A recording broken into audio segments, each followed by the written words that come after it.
je suis pas content. Il y a de plus en plus de manifestants. Oui, de plus en plus de manifestants contre la réforme des retraites. Normalement, quand c'est la deuxième manifestation, il y a de moins de monde, tu vois. C'est comme pour les gilets jaunes. Et ben là, non. On a une mobilisation sociale importante. C'est la première fois depuis 12 ans qu'il y a autant de manifestants dans la rue. Il y a beaucoup de personnes qui font grève et qui vont pas manifester. Donc moi, j'appelle ces personnes-là à venir manifester aujourd'hui s'ils peuvent, ou samedi, puisque l'intersyndicale a décidé de mettre aussi une journée de grève un samedi, ce qui est très bien, puisque du coup certaines personnes vont pouvoir venir. C'est pendant les vacances, on est en zone A, donc c'est un peu compliqué, mais ça n'empêche pas que, je vous ai dit, 7 Français sur 10 sont contre cette réforme, 9 sur 10 désactifs, donc il y a vraiment un rejet total de la réforme, et aujourd'hui le gouvernement a perdu l'opinion publique en fait. Donc j'espère que cette fois vous avez compris le gouvernement avant que ça se transforme en nouveau mai 68. Non, parce que la première fois je crois que vous étiez pas au clair. Il y a eu une mobilisation importante et je veux le saluer, une mobilisation responsable. Il y a eu peu, voire pas de débordement. Et donc je veux saluer la responsabilité des organisations syndicales de leurs services d'ordre et saluer aussi le travail de nos forces de l'ordre. Ça s'arrête là le truc? Mais non mais c'est pas... Alors putain, waouh, d'accord. Non mais attendez, alors, on est bien d'accord qu'il n'y a pas eu de violence dans ces manifs. Ah, oui, à Rennes, je parle de la France. Il n'y a pas eu de violence. Ça là-dessus, d'accord, très bien, ou très peu. Mais donc du coup, il y a Gabriel Attal, il remercie les services d'ordre et les flics. Mais t'as pas oublié quelqu'un? Mais les manifestants, connard!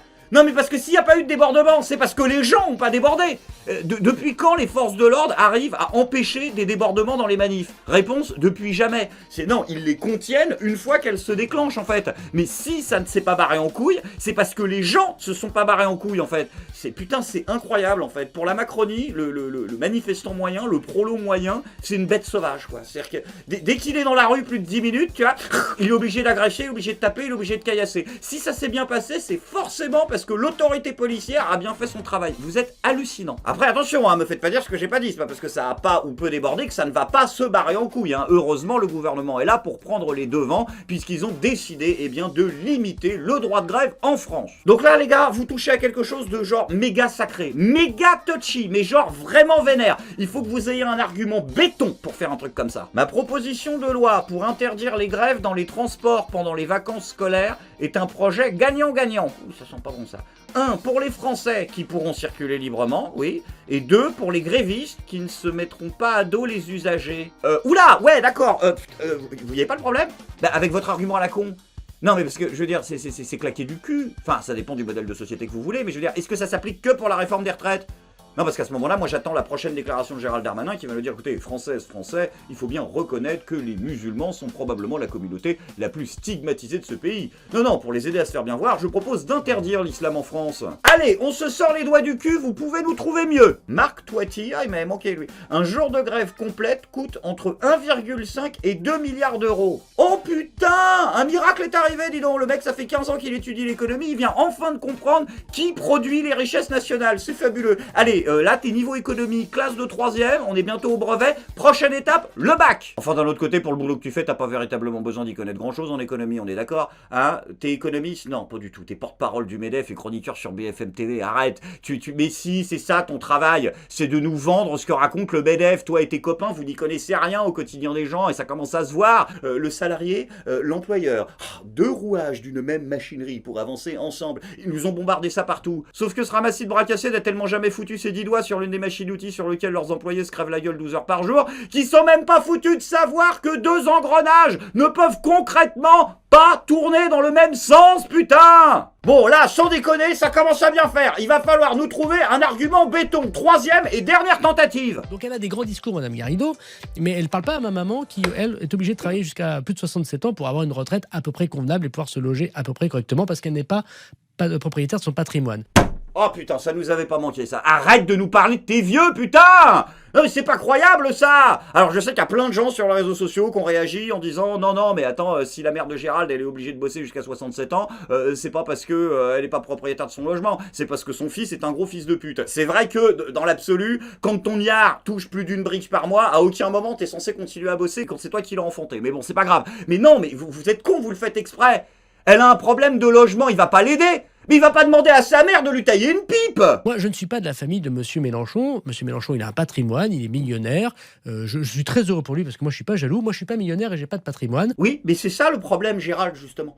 Mais c'est que t'es pas millionnaire. Il est où l'argent, Gérald? Mais non, mais avec le nombre de postes hyper bien payés que t'as exercé dans ta vie, putain, je veux dire, normalement, tu devrais l'avoir, au moins le premier million. T'as pas un peu l'impression de nous prendre pour des cons? Non, franchement, Gérald, essaie de le trouver un petit peu mieux comme argument. Bon, après, c'est vrai qu'il a pas vraiment le moral en ce moment, Gérald. Il est pas au maximum de ses capacités intellectuelles. Bah, c'est ses derniers jours au gouvernement. Bah, la justice vient de confirmer un non-lieu dans les accusations de viol qui le visent. Ah, c'est pas bon, ça. Bah, il va pas pouvoir rester au gouvernement.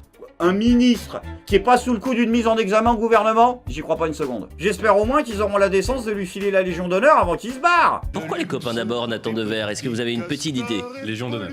Exactement. Vous savez que la Légion d'honneur, on reste un peu en musique si vous voulez, qui est la plus la haute distinction, la plus importante en France. C'est chaque année, la liste elle est publiée au journal officiel, le 1er janvier. Et cette année, elle récompense au total, et à partie égale, hommes et femmes, 340 personnes.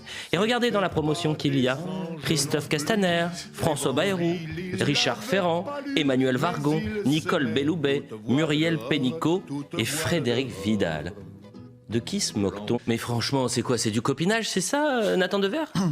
De facto, c'est du copinage, c'est évident. Et c'est plus que ça, c'est une relique d'une tradition monarchique, en fait. C'est la preuve que nous vivons dans un régime qui est un régime démocratique. On vote pour Emmanuel Macron, mais qui conserve des réflexes comme ça qui relèvent de la monarchie. À savoir que la Légion d'honneur, et c'est toute son ambiguïté, elle est censée créer une sorte de corps d'élite en France, montrer qui sont dans chaque domaine les gens qui sont les aristoïs, les meilleurs. Et en fait, dans la réalité, elle récompense non pas les meilleurs, mais ceux qui sont les plus proches du souverain. Et ça, à mon avis, il y a quelque chose de très profond qu'on est en train de vivre, c'est qu'il me semble qu'en France, les élites ne correspondent pas nécessairement aux meilleurs. Il y a une coupure dans ce qu'on pourrait appeler l'aristocratie. Encore une fois, aristoi en grec, c'est les meilleurs, c'est pas les plus puissants. Et en France, les plus puissants sont pas nécessairement les meilleurs. Bon bah bon départ, hein, Gérald, hein, désolé pour toi. En même temps, bon, est-ce qu'on avait véritablement besoin de Gérald Darmanin pour faire respecter l'ordre et l'autorité en France? Mais non, il y a toujours Gabriel Attal. Mon message aux syndicats est clair, si vous voulez continuer à vous mobiliser, continuez à le faire en respectant les Français qui travaillent.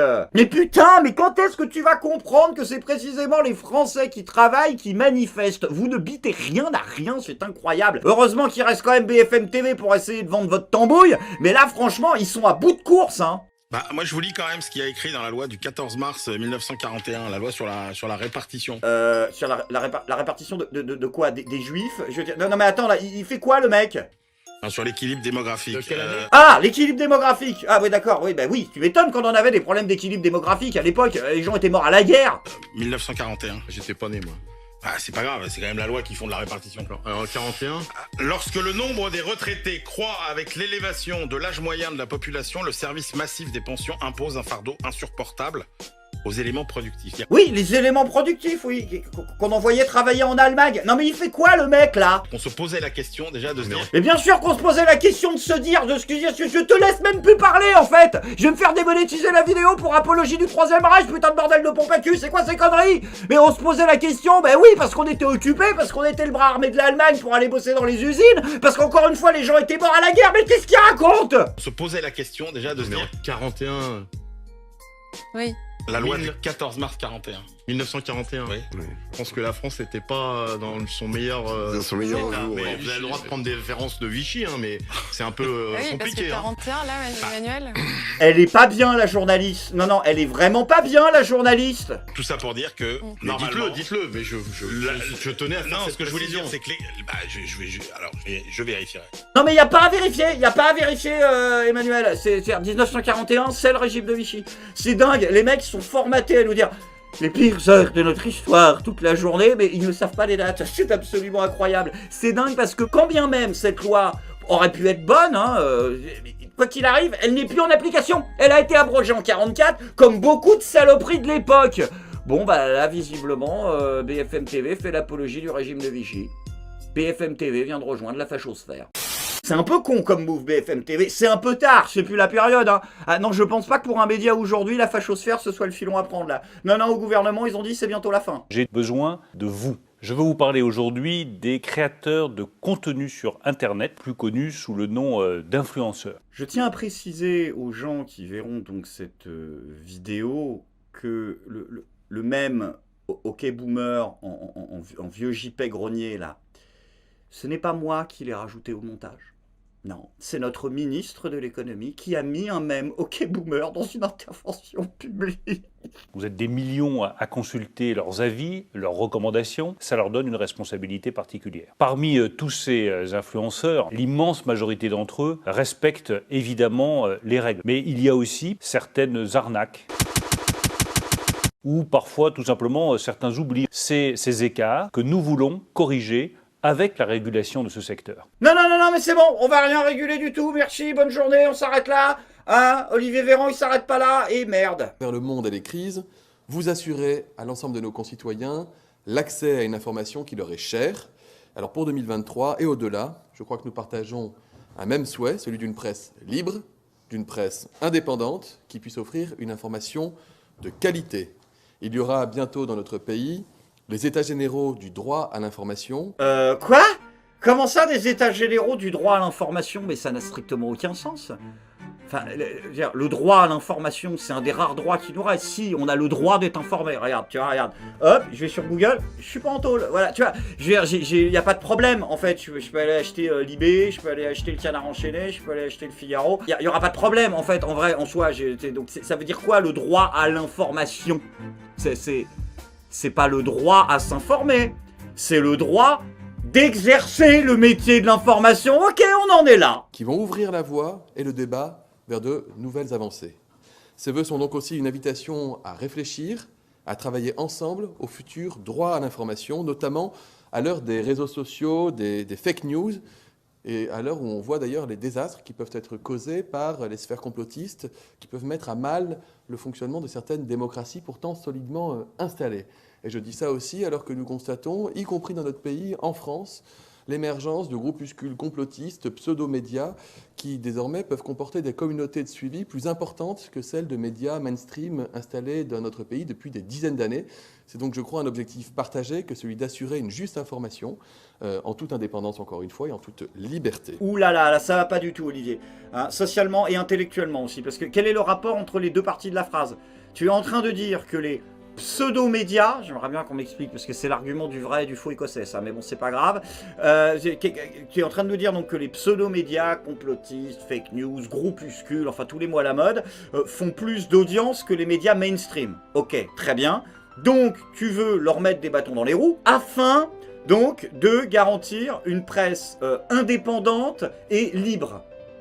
Mais ça n'a aucun sens. Les deux parties de la phrase ne sont pas liées entre elles. Tu es en train de parler à des journalistes pour leur dire concrètement « Les médias indépendants sur Internet font trop d'audimat par rapport à vous, donc on va leur serrer la ceinture, histoire que vous récupériez des parts de marché. » Mais ça n'a rien à voir avec la liberté et l'indépendance, c'est précisément l'inverse. C'est-à-dire que non seulement vous abreuvez ces connards de subventions, mais vous êtes en plus de ça obligés de faire de l'interventionnisme d'État pour que les mecs arrivent à avoir de l'audience. C'est incroyable. Sans transition les amis, c'est maintenant le moment de la bonne nouvelle du jour. On vient de le dire à l'instant, les médias mainstream sont dans la panade. BFM TV rejoint la fachosphère. Qui reste-t-il pour informer les Français? Heureusement, soyez rassurés, il reste l'Agora citoyenne, le plus grand lieu de débat et de liberté d'expression en France. Je parle bien évidemment du plateau de Cyril Hanouna. Continue. Bah bien sûr. Vous m'avez vendu du rêve avec Stone. Oui. Alors c'est vrai, merci. Merci Stone d'être là. Merci à vous. Alors, je peux dire votre âge? Oh oui, vous pouvez. Parce que comme on va parler des retraites, je suis un peu obligé d'en parler. Alors, vous avez 69 ans. Vous êtes... Pas du tout. Ah non? Non. Putain, même sur l'âge d'une personne, vous n'arrivez pas à pas faire de fake news. Vous êtes quand même des champions, hein. Alors, quelle est votre question et qu'est-ce que vous vouliez dire au porte-parole du gouvernement? Ah, moi, j'avais aucune question à poser du tout. Je venais pas pour ça du tout. Voilà, je venais parce que. Non, mais non, mais c'est vrai en même temps. Parce que voilà, c'est comme ça. Moi, je suis venue parce que vous m'avez invité très gentiment, mais je n'ai absolument aucune question à vous poser. C'était vraiment très intéressant. Non mais là c'est grotesque, on est au bout du bout. Alors votre question? Pas de question. Ah bah d'accord. Ça va monsieur le ministre, c'était pas trop dur les invités, pas trop subversif? Non mais là on est au-delà de tout. Je crois qu'elles vont continuer les manifs. Je crois que vous avez pas entamé le quart d'un huitième d'un début de process pour qu'elles continuent pas en fait. Et je pense même que ça va mal finir. Enfin, vous avez quand même de la chance parce que, je sais pas, quelque chose me dit qu'il manque un soupçon de culture politique à notre jeunesse. 3 fois rien, hein, je vous rassure, pour qu'on quitte enfin le sketch des inconnus et qu'on rentre dans la révolution. Je suis pas content.